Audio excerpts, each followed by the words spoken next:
Olá a todos, sejam bem-vindos a mais um Pode Prosa.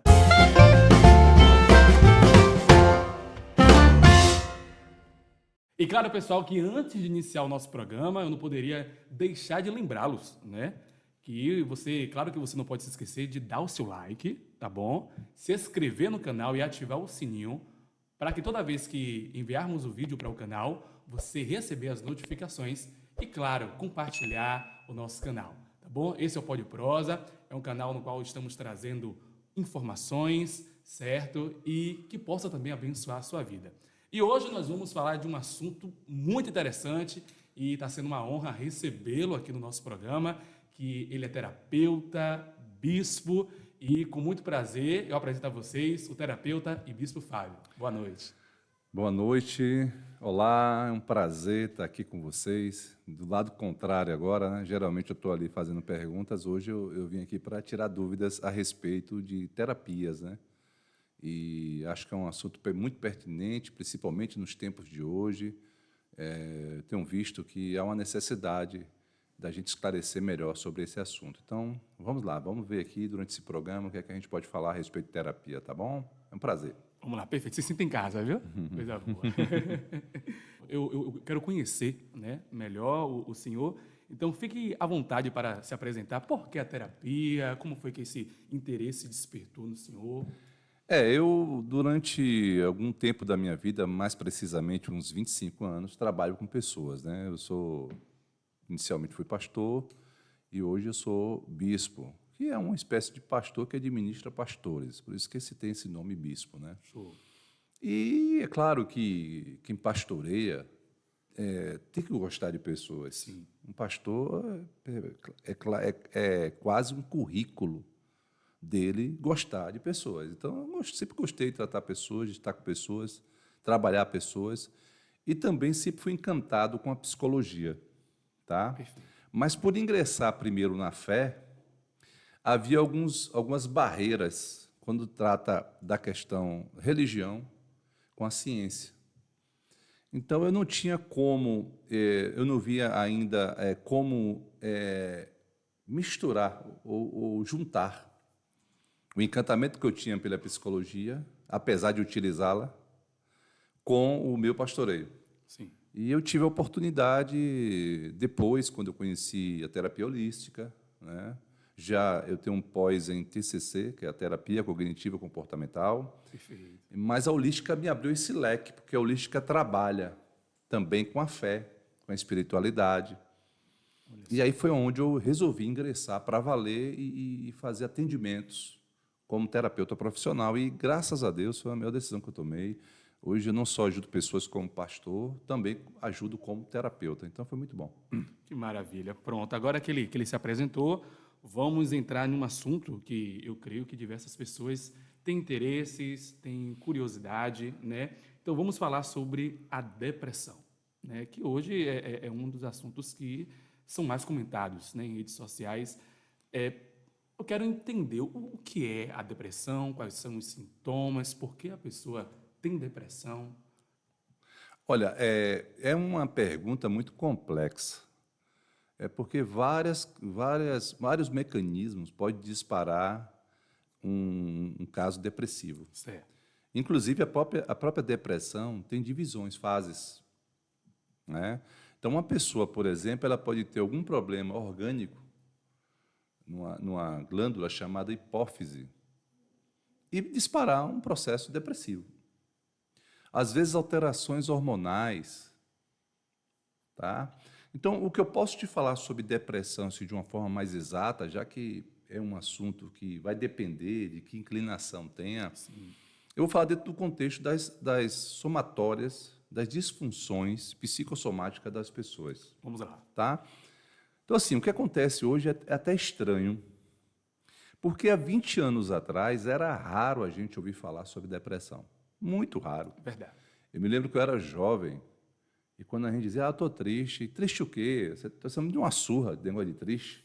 Então, relativizava demais esse aspecto. Mas o que mudou de 20 anos para cá, para esse assunto vir tão à tona e a gente ter essa realidade do nosso cotidiano de pessoas que estão depressivas? Porque o termo depressão não necessariamente quer dizer uma doença. Certo. Todo mundo tem depressão. Depressão, o nome já está dizendo, a pessoa está andando em um lugar plano e tem um relevo abaixo que ela desce.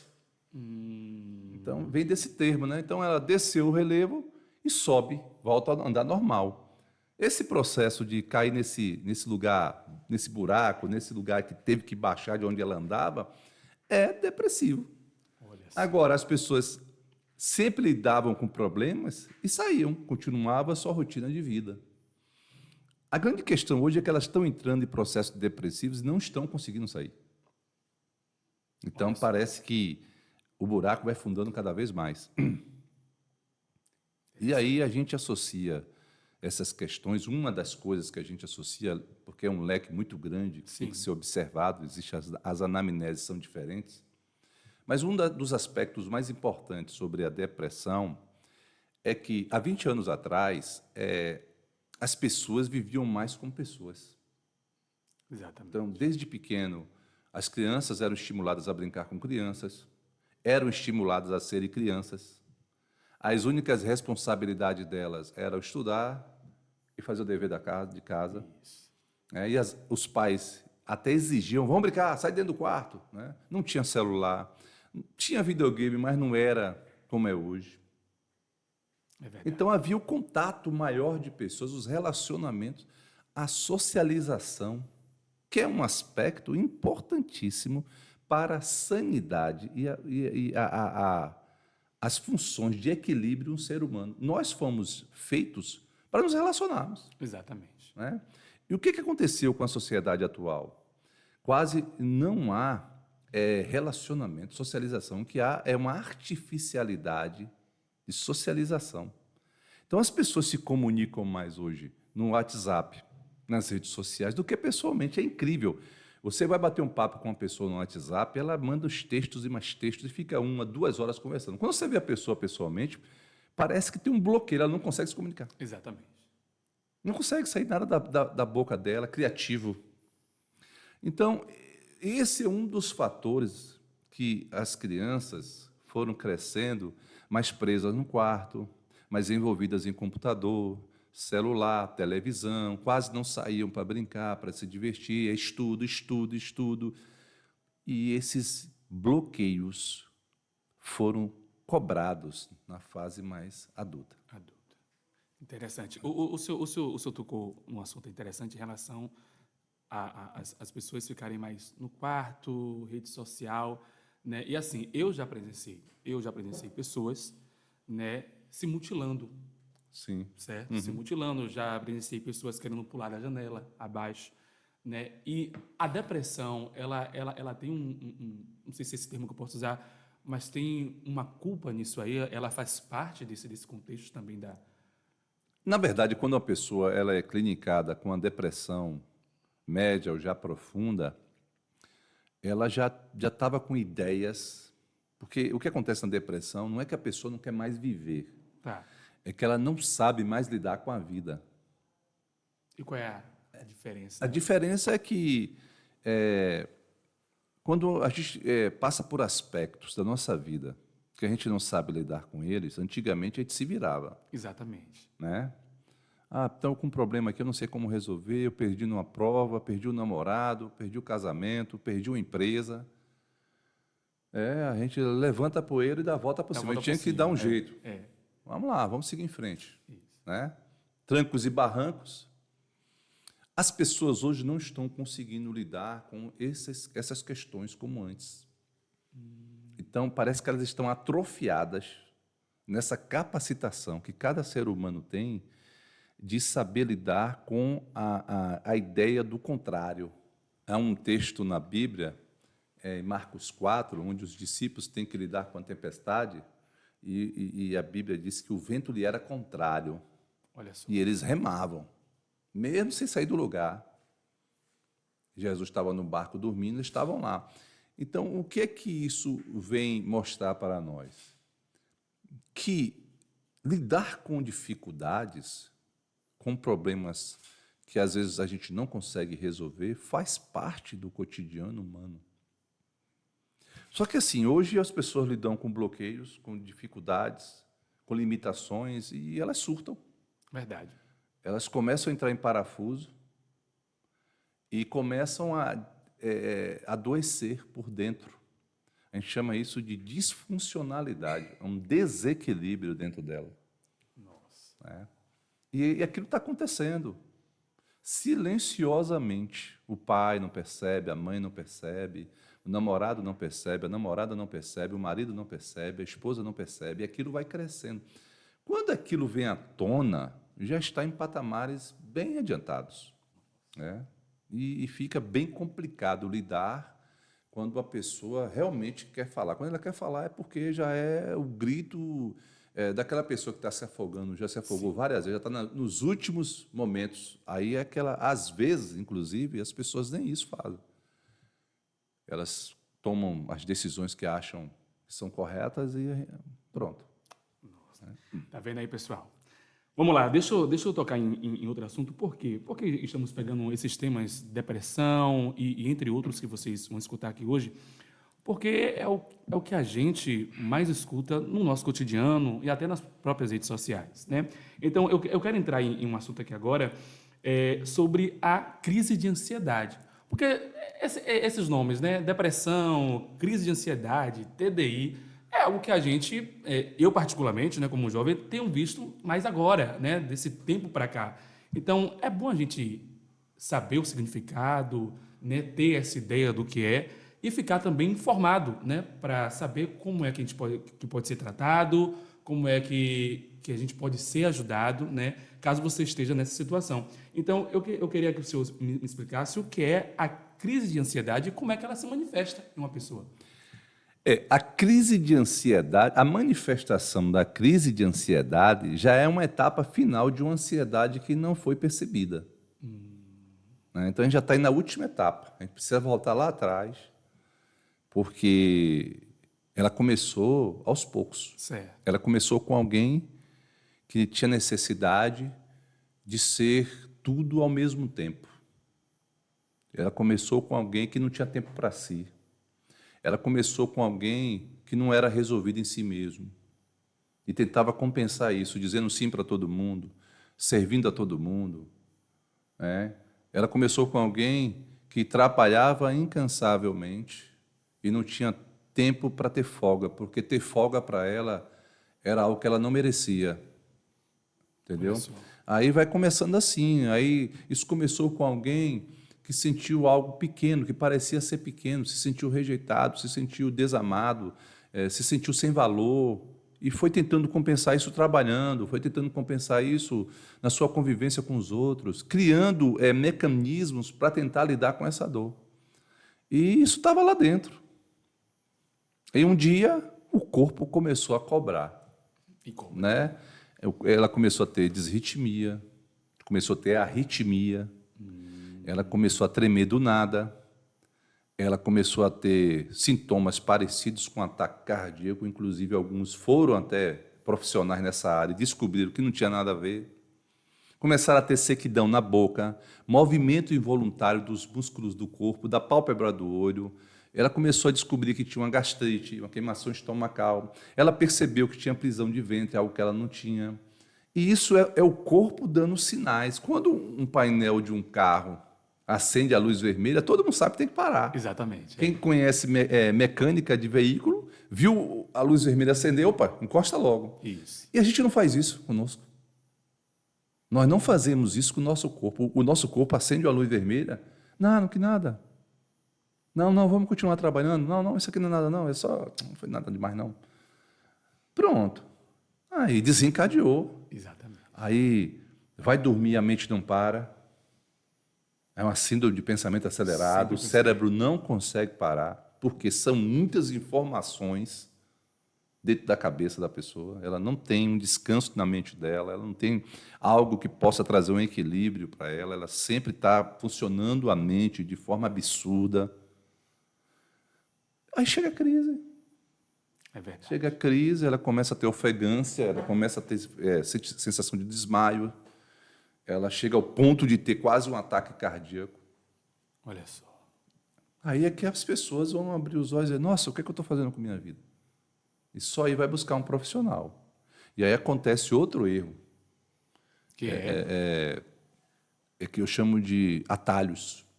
Porque assim, o correto de uma pessoa que está sentindo isso é buscar um terapeuta. Certo. Ela vai buscar o outro profissional que existe para ser realmente para buscar a ajuda dele, mas não, cada qual no seu momento certo. Sim. Ela vai a um profissional que indica ela uma medicação controlada, ela toma essa medicação, isso vai criando pontes neurológicas, vícios, porque é uma droga, a gente põe o nome de remédio porque é bonito, Verdade. mas o nome é droga. É por isso que tem o nome drogaria. Drogaria, né? E a pessoa começa a tomar aquilo, começa a dormir, porque a questão dela era dormir. Porque tava com os pensamentos Exato, mas a acelerados. raiz da questão não foi tratada. Verdade. A raiz da questão está lá.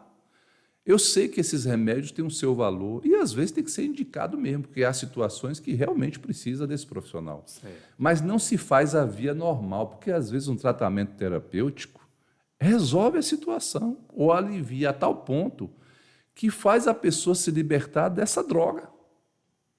Olha só. Né? Não, aí não, eu estou tomando. Geralmente, quando um paciente chega para nós, já estou tomando remédio controlado. Há quanto tempo? Ah, muito tempo. E aí, quem te indicou? Não, no começo foi indicação, depois eu fui comprando aleatoriamente. Criou um vício. Se ela ficar sem tomar essa medicação, ela vai ter tremedeira, vai começar a suar, porque vai ter uma crise de abstinência da droga. E aí o senhor entrou num assunto interessante agora, porque assim, já que nós falamos de depressão e crise de ansiedade, como é que a terapia ela funciona para essas pessoas? Nós entendemos que todas as pessoas, qualquer ser humano, tem uma disfunção que é a raiz de todos os males que acontecem na pessoa, inclusive no corpo. Certo. 90% das doenças hoje estão associadas às questões psicossomáticas. Às vezes até uma gripe. Até uma gripe. A pessoa não está bem, a mente dela não está boa, o sistema imunológico desaba, o vírus entra, gripe. Olha só. Então, a importância de estar bem consigo mesmo fortalece até o organismo. É claro que eu não estou aqui generalizando, estou dizendo que todas as questões têm a ver com isso, mas a gente tem percebido o número crescente. Isso não é só fala minha, não. Não é só fala minha, não. A Organização Mundial da Saúde já fez o alerta. E o Brasil é um dos campeões. Nossa. Tá? É assustador o número de pessoas hoje que têm problemas sérios, até mesmo crianças e adolescentes que desenvolvem diabetes emocionais. Emocionais. Entendeu? Então é preocupante. Nossa. Interessante.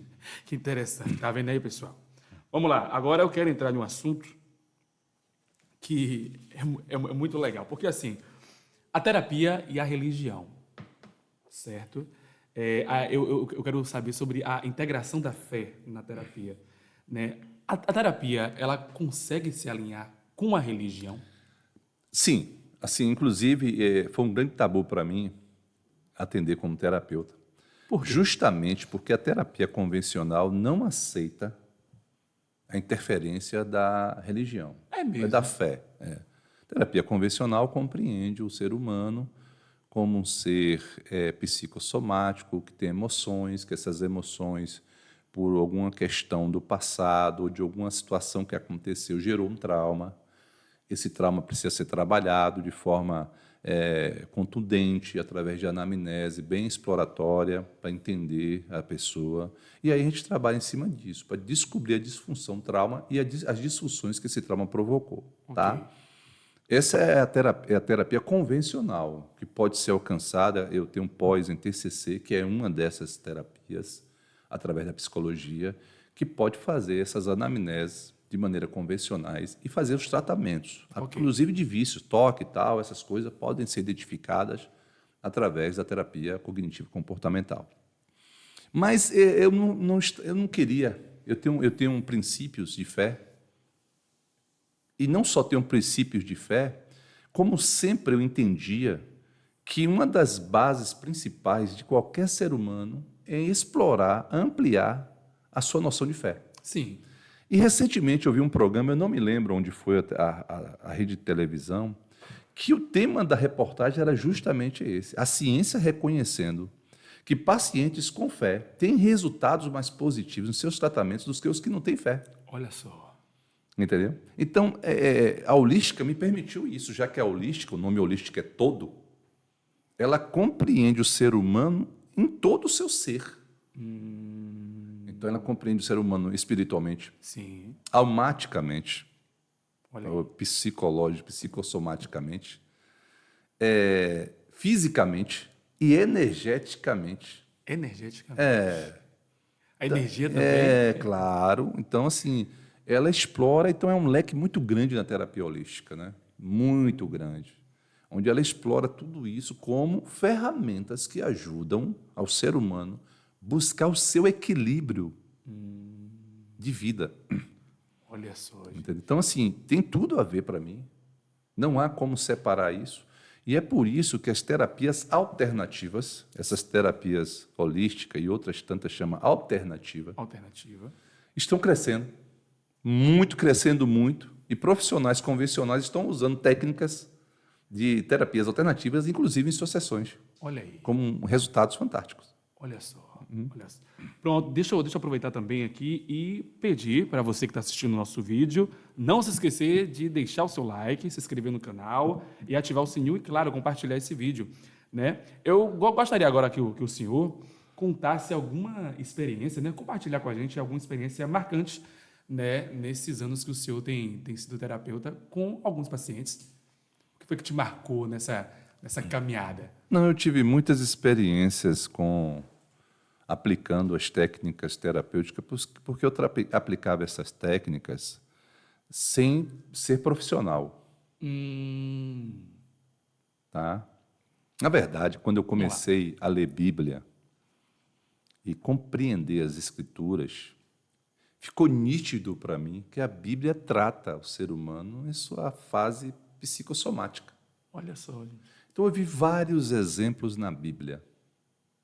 Tipo, O diálogo de Deus com Caim no Éden. Caim se aborrece, porque o irmão dele apresenta uma oferta a Deus, ele também, e a Bíblia diz que Deus aceita Abel e sua oferta, o irmão de Caim. Sim. E que Caim se aborrece. E Deus encontra ele no Éden e pergunta para ele: por que seu semblante está decaído assim? Por que você está triste desse jeito? Se você fizesse algo de bom coração, você não se sentiria aceito? O que Deus quis dizer foi o seguinte: se tu fez isso de bom grato, entendeu? Sim. Isso deveria ser suficiente para a sua recompensa. Se Deus não aceitou, o problema é dele, mas eu dei com amor. Mas não, e Deus diz: você fez algo que não ficou legal dentro de você. Isso. É porque existe dentro de você uma necessidade de aprovação. Se você não cuidar disso, isso vai tomar você. Deus estava sendo ali Uma espécie de terapeuta. Né? E Caim ouve Deus e não adianta, ele vai e mata o irmão. Nossa. Né? Outro diálogo interessante é de um pai que traz o filho para os discípulos expulsarem um demônio. Sim. Os discípulos não conseguem. Aí ele vai até Jesus e pede a Jesus que expulse o menino. E ao invés de Jesus botar a mão e expulsar o demônio, que toda a multidão que estava ali, inclusive os discípulos, é o que estava esperando. Sim. Inclusive, imagino cada um se acotovelando. Repara o que ele vai fazer, repara. Ele vai, se vira para o pai e pergunta: há quanto tempo acontece isso? E ele dispara um gatilho dentro do pai poderosíssimo. Porque o pai é obrigado agora a lembrar desde a primeira noite que o menino endemoniou, que ele perdeu o sono. Imagine um pai vendo o filho endemoniado.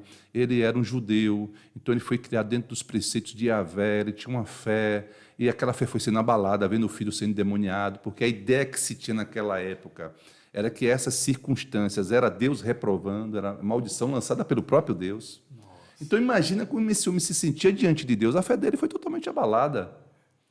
Né? E ele é obrigado a lembrar e diz: desde a infância esse menino é assim. O senhor pode me ajudar? Ou seja, é contigo aí, não é mais comigo mais não. E Jesus olha para ele e fala: tu pode ter fé, tu crê, tudo é possível que crê. E a Bíblia, quando se volta para o pai, que ele pai já está chorando e clamando a Jesus. Entendeu? Nossa. Clamando. Já muda, a fé dele é restaurada com esse diálogo. E ali o demônio sai facilmente, provando que a condição do menino tinha a ver com as perdas do pai. Do pai. E a gente vê muito isso nos tratamentos. O legado que os filhos assumem dos pais. Olha aí. Que às vezes não é por maldade, não é porque quer, cada um dá o que tem. E geralmente o pai dá até mais do que recebeu do pai dele, Sim. mas às vezes não é suficiente. É verdade. E acaba acarretando em consequências, inclusive espirituais. Nossa. Falando sobre o seu... Nossa. Tá muito bom o assunto. Deixa eu fazer uma pergunta aqui. Quando uma pessoa ela chega ao ponto de falar assim, ó, o meu filho, a criação que eu vou dar para o meu filho vai ser muito melhor do que eu recebi dos meus pais. O que é que essa pessoa está tentando passar nessa frase?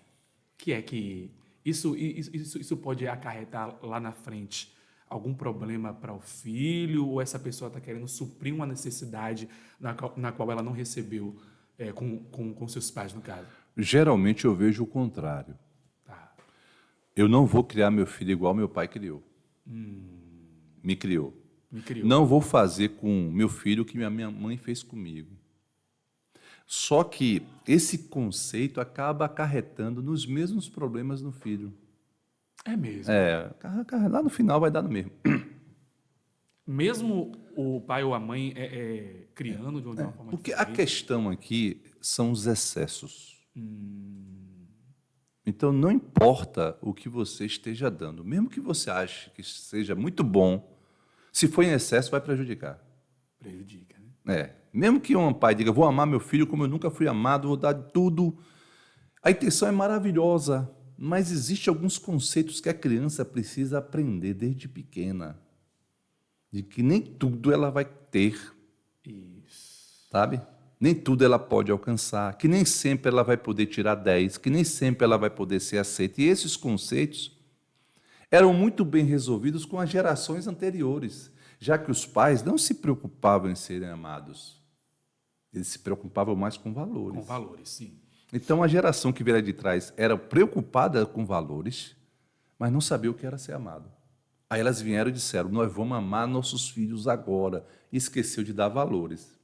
Então, são adolescentes jovens que não sabem o que fazer diante do fracasso, que perdem no vestibular entre parafuso, que perdem o emprego e acham que não serve para nada. Esse hoje é a conta que chegou. É a conta que chegou. A conta que chegou hoje é essa. E a gente precisa lidar com isso. E qual o conselho que você dá para pessoas que vão ser pais agora, ou que já são pais, né? Para ter esse equilíbrio, manter esse equilíbrio. Olha, vai parecer até que eu estou usando a live para pregar. Vamos Mas lá. Jesus disse assim, as tradições dos pais de vocês não servem. Ou seja, é claro que Jesus não pegou tudo que os pais ensinaram e jogou na lata do lixo. Mas Jesus quis dizer o seguinte, ó, há coisas que nossos pais nos ensinaram que são maravilhosas, a gente tem que manter. Sim. Eu, por exemplo, aprendi desde pequeno que o lugar de almoçar é na mesa, a família toda. E até hoje eu cumpro isso. Comigo, com minha esposa, minhas filhas. A minha neta já sabe disso. Acho uma tradição linda, maravilhosa, que só faz preencher, ensinar. Olha aí. Mas tem coisa que nossos pais nos ensinaram que não tem valor nenhum. É preciso criar um conceito novo. Porque senão vai causar um impacto lá na frente. Lá na frente. E esse conceito novo, ele não é adquirido dentro de nós. Você vai ter que adquirir de algum lugar. Se você adquirir de uma pessoa, você está imitando ela. Se você adquirir de uma sociedade, é quase uma anarquia. Você tem que cumprir isso. Então, eu me volto para os preceitos bíblicos. Sim. Né? Para mim, são resolvidos, equilibrados, que ensina, que mostra como lidar com as questões da vida. Sim. Pronto, então a gente tenta aplicar o que está na palavra. E parece ser até uma forma de eu estar evangelizando, mas não. Uma coisa que dá certo, a gente tem que falar. Claro. Né? Não é uma receita minha particular. É uma questão que eu adquiri para mim. E quando eu comparei o que estava nas Escrituras com o que eu fazia com minhas filhas e meu casamento, eu disse, nossa, estou imitando meu pai, sem perceber. Olha aí. Então, deixa eu parar por aqui. Nesses pontos aqui, eu preciso de um outro conceito. Então, foi isso que aconteceu, assim que eu penso. Tá vendo aí, pessoal? Interessante. E falando sobre pai, bora falar sobre um assunto que é bastante importante, que são os traumas, né? E aí eu queria falar como é que esses traumas são desencadeados, porque hoje estamos tendo um grande número de pessoas com traumas. Isso tem a ver com os pais lá atrás, porque isso está sendo tão... Estourou, né, essa bomba hoje. Qualquer coisa pode disparar um trauma. Tá, Não dá para ser específico. Não dá para aqui criar uma característica individual do que é um trauma. Isso pode desencadear em vários processos. certo. Isso pode ser desencadeado por um filho que não se sentiu amado pelo pai, pela mãe. Isso pode ser desencadeado por um pai que não era presente. Ou isso pode ser desencadeado por um pai que era presente, mas não era pai. Isso pode ser desencadeado por uma mãe que era opressora. Isso pode ser desencadeado por uma mãe que não demonstrava amor. Olha aí. Isso pode ser desencadeado por um filho que se sentia fora do ninho, porque tinha muitos irmãos e achava que um era mais amado do que ele. Isso pode ser desencadeado logo em seguida por processo de perdas, luto. Isso pode ser desencadeado com algum trauma, por exemplo, um assalto, um acidente de automóvel. Nossa. Isso pode ser desencadeado por um processo degenerativo, alguma situação de circunstância na vida que quase lhe lançou num lugar sem volta e você conseguiu voltar, então você às vezes fica com isso. Isso pode ser desencadeado com casamentos que pareciam que iam ser eternos e não foram. Isso pode ser desencadeado por uma codependência emocional exagerada. Olha aí. Então, existe um leque Enorme, né? enorme que isso precisa ser analisado, caso a caso, através de uma anamnese muito bem feita. Sim. Aí se descobre e ali, pronto, ali a gente vai trabalhar através de uma luz diferente, uma luz verdadeira, como a pessoa vai aprender a sair daquela questão. Aquela questão. O senhor também é terapeuta de casais. Sim, sim. Olha aí, tá vendo? Terapeuta de casais, escritor de 5 livros. E um dos livros é o Aliançados, que eu tive a honra de ler, né? E o curso também Aliançados. Deixa eu aproveitar e fazer o mexã, tá bom? Olha, se você tem interesse de adquirir os livros do terapeuta Fábio, está aí na descrição. É só você clicar no link que você já vai ser redirecionado e comprar um dos 5 livros, tá bom? E tem esse Aliançados. E já que entramos nesse assunto de aliançados e de casal, eu queria entender e saber do senhor como a terapia ela pode ajudar no casamento, né? Porque a gente está vendo hoje que um grande número de separação, né? Exato. Um grande número de divórcio, né? Então, as pessoas que têm interesse, né, de fazer terapia para melhorar o casamento, evoluir no casamento, né, no casal, como é que funciona, como é que isso pode ser feito? Inclusive, eu estava verificando esses dados Tá. e vi que o número das pessoas que querem casar estão na mesma. Não diminuiu. O que aumentou foi o número dos que estão se separando. Então, o que isso demonstra? Que o ser humano sabe o valor de se casar, Certo. mas ele não sabe mais lidar com o casamento, né? Então, o que acontece na terapia de casais é que disseram um ditado lá atrás, que para mim é o ditado do diabo. Que foi qual? Em briga de marido e mulher, ninguém mexe a colher. E assim, essa frase... Nossa, essa frase fez tanta gente sofrer em silêncio.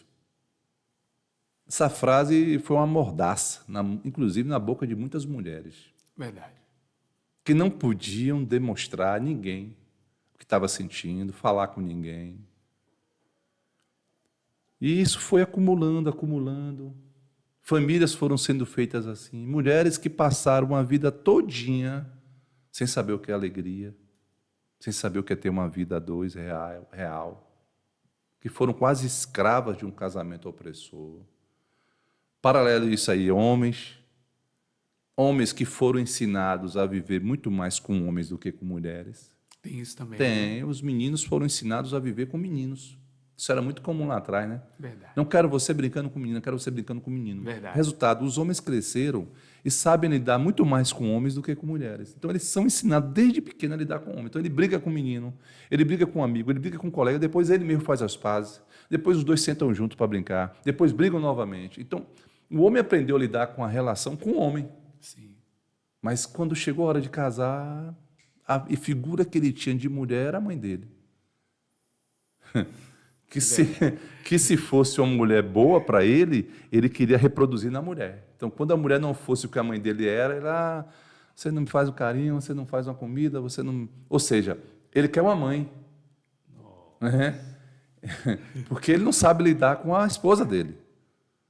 Se a mãe dele era opressora, era uma espécie de general, e a mulher começa a dar algum tipo de comando para ele como esposa, isso é normal, ele vai ver aquela general lá atrás e vai resistir a essa mulher.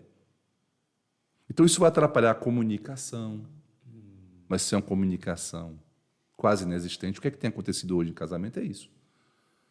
Né? O homem olha para uma mulher, vê um general, vê a mãe dele, que oprimia ele quando era adolescente. O que é que ele faz? Corre para celular, TikTok, corre para videogame, corre para televisão, vai jogar futebol com os homens, fica lá 2 horas correndo atrás de uma bola, nada contra isso, isso tem que acontecer. Depois senta na mesa de um bar, conversa mais 1 hora, e você pega um papel para anotar a conversa, você vai rasgar o papel em branco e jogar fora, porque não tem nada de bom que se preste na conversa, é brincadeira, entendeu? Aí ele chega em casa, a mulher, a gente precisa conversar, ele não, estou cansado, agora não. Toma banho e vai dormir. Eita. E aí o que acontece? Crises. Isso. E geralmente essa mulher, ela vai pedir ajuda a alguém que passou pelo que ela está passando, ou pior, ou nunca quis isso aí para ela. Que tipo de conselho você acha que essa pessoa vai dar? É verdade. Não, é assim mesmo, viu? Resista aí, vai dar tudo certo. Não. Muitas filhas ouviram de suas mães desde pequena, ó, não se submeta a homem não quero filha minha se submeter a homem não. É verdade. Aí, mas só que casaram. E aí, que tipo de conceito de casamento tem dentro de uma mulher dessa? E casamento para ela é o quê? Então, assim, essa questão toda chegou agora no limite. Sabe? Tá vendo aquela bexiga que você enche, sopra, sopra, sopra, até uma hora que ela... Então, chegou no limite. As pessoas casadas hoje não conseguem lidar com o sexo oposto. E o número Então, tem crescido, né? De pessoas que estão... Cresce, porque se de um lado tem um que não sabe se comunicar com o sexo oposto, que é o homem hoje, raramente sabe conversar com a mulher, ele sabe conversar com o homem. Do outro lado tem uma mulher que o sonho da vida dela é ter um homem que tivesse tempo para ela, porque o pai dela, se é que ela teve, Sim. só vivia trabalhando, malmente via ela, não tinha tempo para ela. Quando botava ela no colo, tirava na mesma hora. Não, eu tenho que ir trabalhar. Aí ela casa com um homem que ela diz, esse não vai ser igual ao meu pai, não. Esse vai ter tempo para mim. E a história se repete. Não tem tempo. Verdade. Né? Acaba se frustrando. Frustrando. E aí, traumas, crises na relação. Aproveitando também que a gente está falando sobre casamento, sobre casal, me conta um pouquinho como é que funciona o curso Aliançados, né? Qual é a pegada dele, como é que funciona? Eu durante um tempo, eu fui ministrado em muitos cursos de casais. Certo. Cursos excelentes. Já abro aqui esse parênteses e deixo claro, foram cursos maravilhosos que acrescentaram muito na minha vida, na vida da minha esposa. Só que em cada curso que eu ia, eu dizia, o que é que faltou aqui? Anotava. O que é que faltou aqui? Então, eu ia em cursos, por exemplo, de casais evangélicos. O que é que faltou aqui? Faltou aqui ter mais assunto para quem não é evangélico. Eu anotava. Aí eu ia para cursos que não eram evangélicos. O que é que faltou aqui? Falar um pouco mais de Deus. A importância de Deus na relação. Aí anotando. Sempre anotando. Aí, quando eu me envolvi para valer na terapia, eu peguei conceitos terapêuticos. Certo. E apliquei dentro do casamento. Olha aí. E criei um seminário chamado Aliançados. Então, esse Aliançados tem 10 módulos. Por exemplo, a gente fala nesses módulos sobre comunicação, Interessante. sobre pequenas coisas que destroem a relação, Olha aí. sobre as diferenças do relacionamento. Então, fui pegando tema por tema, separando e criando um módulo. Ah, são divididos por módulos. Por módulos. Né? Aí a gente se reúne uma vez por semana, são 10 módulos, 10 semanas, Certo. e esses casais são ministrados terapeuticamente, módulo por módulo, semana por semana, até fechar essas 10 semanas. Olha aí que interessante. E aí há uma certa exposição, né? Ali Não há como. Não há como tratar ninguém terapeuticamente se a pessoa não estiver disposta a se expor. se expor. Não, se não tem exposição, não tem terapia. Verdade. Então, uma pessoa que hoje procura um trabalho terapêutico, uma ajuda terapêutica, está tomando uma decisão maravilhosa. Sim. Porém, é preciso que ela entenda que é necessário a exposição. Sim. Por quê? Porque o trabalho terapêutico, a terapia é como se fosse uma mão. Uma mão que te conduz até uma porta. Chegou na porta, essa mão solta. É você que decide se passa a porta ou não. Então, imagine você no quarto escuro, sem ver a porta, uma mão te pega, te carrega até a maçaneta. E só solta. Porque o terapeuta ele não tem esse poder. Não tem. Ele tem o poder de conduzir você até o lugar que você vai decidir. A decisão da pessoa. Da né? pessoa. Se você quer aquilo mesmo ou não, se você compreendeu aquilo, se a partir daquele momento você vai decidir agora fazer diferente, ser diferente, é uma decisão do paciente. Do paciente. Então, é uma parceria.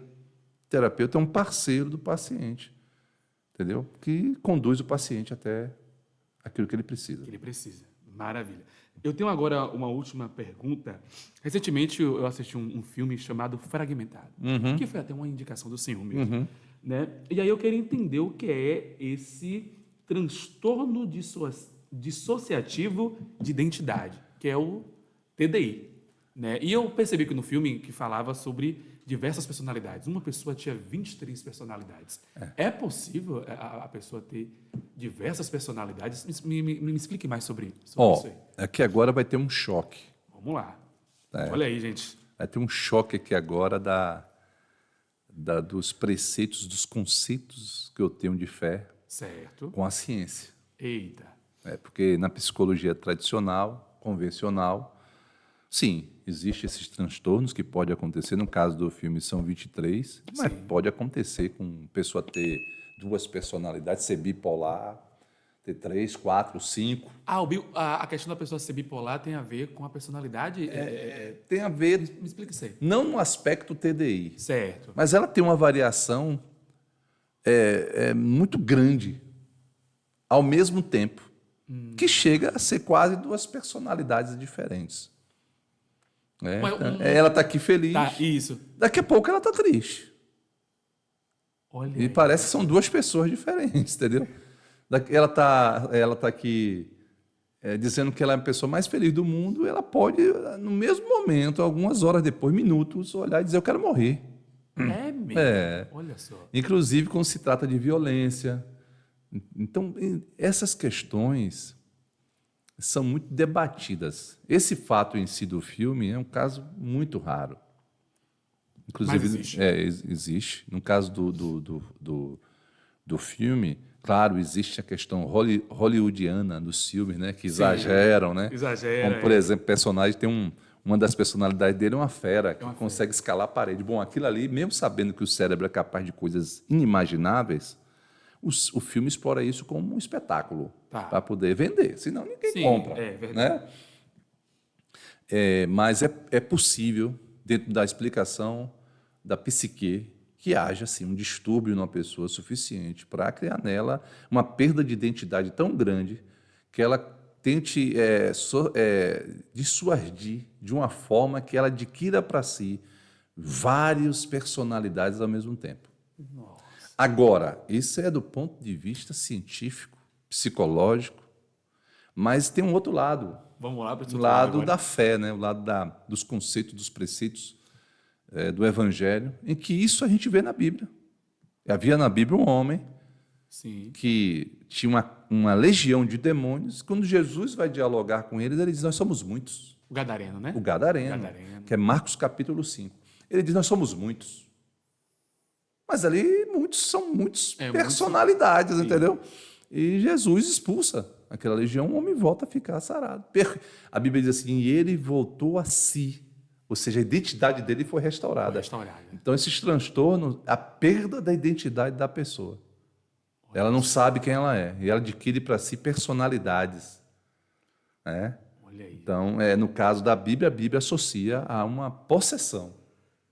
É uma possessão, e essas possessões traz uma identidade para a pessoa naquele momento, entendeu? Então, o caso daquele homem é um caso extremamente grave, que ele chega ao ponto de ser amarrado no cemitério, ninguém queria convivência com ele, era tido como louco. E Jesus chega e cura aquele homem, né? Olha aí, gente. Tá vendo, rapaz? Gente, já estamos chegando já no finalzinho, e eu quero pedir ao terapeuta Fábio qual é o conselho que ele poderia dar, né, para as pessoas que estão nos assistindo hoje, que estão passando por esses temas, né, que nós conversamos hoje. Depressão, crise de ansiedade, ou que tenha TDI. Qual é o conselho que você dá para essas pessoas que estão passando por isso e que estão assistindo a gente agora? Olha, o conselho que eu dou, eu estava hoje conversando sobre isso. Olha aí. Principalmente no interior, né? Nessas cidades menores. Eu não digo nem tanto nos grandes centros. Acho que nos grandes centros essa ideia está mais amadurecida. Mas no interior, buscar terapia ainda é um grande tabu. É verdade. Porque uma cultura, né? Uma cultura que a gente tem de que terapeuta é para tratar com doido, né? com gente que não tem capacidade. Então, qual é a dica que eu dou? Você precisa de ajuda? Procure um profissional. Faça uma sessão só. Uma única sessão. Pronto. Você vê se você gostou, se ele ajudou ou não. Se não te ajudou, procura outro profissional. Tenta novamente. Pode ser porque existe isso. Né? Às vezes você vai fazer terapia que não é que o profissional é ruim, mas não deu, não gerou ali sabe? Entendi. Aí você procura outro, bom, ficou legal. Aí você experimenta uma sessão. Ao invés de você criar um conceito pessoal de algo que você nunca provou, sim, isso é muito comum a nós, muito comum. A gente dizer que não gosta, não quer de algo que nunca provou. Nunca provou, Você faz uma sessão e vê, faz a sua avaliação pessoal. Foi legal, gostei. Porque existe uma questão, tanto espiritual, bíblica, quanto convencional da ciência, e as duas se encontram, se concordam, que é o quê? A cura vem pelo falar. Quando você começa a falar de coisas que você nunca falou, que está lá dentro guardado, o falar, botar para fora, já é um processo de cura.